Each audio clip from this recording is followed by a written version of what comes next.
আসলে আমি মুখ্যমন্ত্ৰী ডাঙৰীয়াক আমি লগ পোৱা নাই শিক্ষামন্ত্ৰী ডাঙৰীয়াক লগ পাইছোঁ শিক্ষামন্ত্ৰী ডাঙৰীয়াই আমাক প্ৰতিশ্ৰুতি দিছে লিখি দিছে যে ৰন্ধন কৰ্মীসকলৰ কাম কোনো কাৰণতে এনজিঅ'লে আৰু এনজিঅ'লৈ মানে নাযায় চৰকাৰৰ লগতে থাকিব চৰকাৰৰ লগত থাকিব বুলি ইতিমধ্যে আমাক লিখি দিছে চৰকাৰৰ লগত থাকিব কিন্তু আমি তেও সুধিছোঁ যে আমাৰ কামখিনি যদি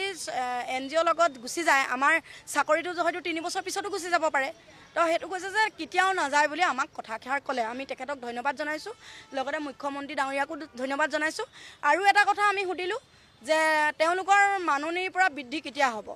অহা আৰু 10-15 দিন সময় আমি ৰখিব লাগিব 10-15 দিনৰ ভিতৰতে মাননিৰ পৰা বৃদ্ধি হোৱা কথাটো আমাক জনাব আমি হেতু আমাক স্পষ্টভাৱে কৈছে ইতিমধ্যে চাগে শিক্ষামন্ত্ৰী ডাঙৰীয়াই ফেচবুকত দিবই লগতে আৰু এটা কথা সুধিলোঁ বাকি জিলা যাব বুলি প্ৰচাৰ হৈ আছে বাকি সংগঠনবিলাকে কৈ আছে যে তামুলপুৰ যাব কুকুৰাঝাৰ যাব বাক্সা যাব গোটেই কিখন জিলাত আৰু যাব নেকি বুলি যেতিয়া সুধিলোঁ আৰু যিকিখন জিলাত আহিছে তাৰ পিছৰ পৰা আৰু বাকি জিলাত নাযায় কাৰ্বি আংলঙতো নাযায় উদালগুৰিতো নাযায় তামুলপুৰতো নাযায় কুকুৰাঝাৰতো নাযায় চিৰাঙতো নাযায় আৰু শিৱসাগৰতো আমাক সুধোতে কৈছে যে হেতু এতিয়ালৈকে ক'ব পৰা নাই গতিকে এটা কথাই কওঁ কোনো কাৰণতে ৰান্ধনী সন্থাই বা ৰান্ধনী কৰ্মীসকলে চৰকাৰৰ লগতে থাকিব কেতিয়াও এনজিঅ'ৰ লগত লগ নহয় হেতু আমাৰ স্পষ্ট কথা দ্বিতীয়তে মুখ্যমন্ত্ৰীক আমি ধন্যবাদ জনাইছোঁ এটো কাৰণে ধন্যবাদ জনাইছোঁ তেখেতে গোটেই কথাখিনি আমাৰ লগত আলোচনা কৰিবলৈ কোৱাৰ কাৰণে আমি ধন্যবাদ জনাইছোঁ আৰু লগতে মুখ্যমন্ত্ৰী ডাঙৰীয়াক হেকত আপোনালোকৰ জৰিয়তে এটা কথাও কৈ দিব বিচাৰিছোঁ যে আমি অসমৰ বোৱাৰী আৰু আমি অসমৰ জীয়াৰী জয়মতীৰ গাৰ তেজ আমাৰ লগত আছে আমি কেতিয়াও মুখ্যমন্ত্ৰী কোৱা কথাটো আমি ভয় নখাওঁ যেহেতু আমি লখিমপুৰত শুনিবলৈ পালোঁ ৰন্ধন কৰ্মীসকলৰ চাকৰি যাব এটো দেউতা বুলিয়ে ক'ব লাগিব যেহেতু আমাৰ অভিভাৱক তেখেত তো অভিভাৱক আমাৰ দেউতা তেখেতৰ ছোৱালীজনীক দম দিছে বুলি আমি ভাবি ল'ম কিন্তু এটা কথা স্পষ্টভাৱে কৈছোঁ কোনো কাৰণতে অসমৰ বোৱাৰী আৰু জীয়াৰীয়ে ভয় নকৰে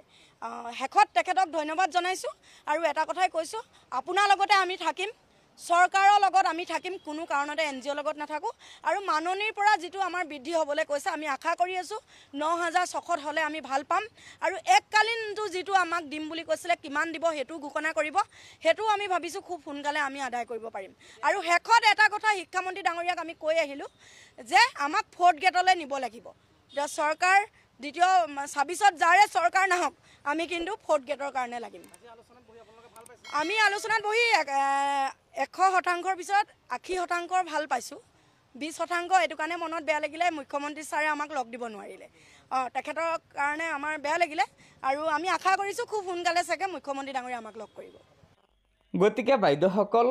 আপোনালোকে নিশ্চয় জানিব পাৰিলে যে যোৱাকালি ৰাজ্যৰ শিক্ষামন্ত্ৰী ডাক্তৰ ৰণোজ পেগু ডাঙৰীয়াৰ সৈতে সদৌ অসম মধ্যাহ্ন ভোজন কৰ্মচাৰী ইউনিয়নৰ এখন বৈঠক অনুষ্ঠিত হয় আৰু সেই বৈঠকত ৰাজ্যৰ মধ্যাহ্ন ভোজনৰ ৰন্ধনকৰ্মী সহায়িকাসকলৰ সমস্যা সমাধান সন্দৰ্ভত বৃহৎ আলোচনা হয় আৰু সেই আলোচনাত ৰাজ্যৰ শিক্ষামন্ত্ৰী ডাঙৰীয়াই ৰন্ধনকৰ্মী সহায়িকাসকলৰ চাকৰি কৰ্তন কৰাকে ধৰি বহুকেইটা বিষয় উপস্থাপন কৰে তেখেতে জনাইছে যে ৰন্ধনকৰ্মী সহায়িকাসকলৰ চাকৰি কোনো কাৰণতে কৰ্তন নহয় আৰু অতি শীঘ্ৰে ৰন্ধনকৰ্মী সহায়িকাসকলৰ দৰমহা বৃদ্ধিকে আদি কৰি কেইবাটাও সমস্যা সমাধান হ'বলৈ গৈ আছে আৰু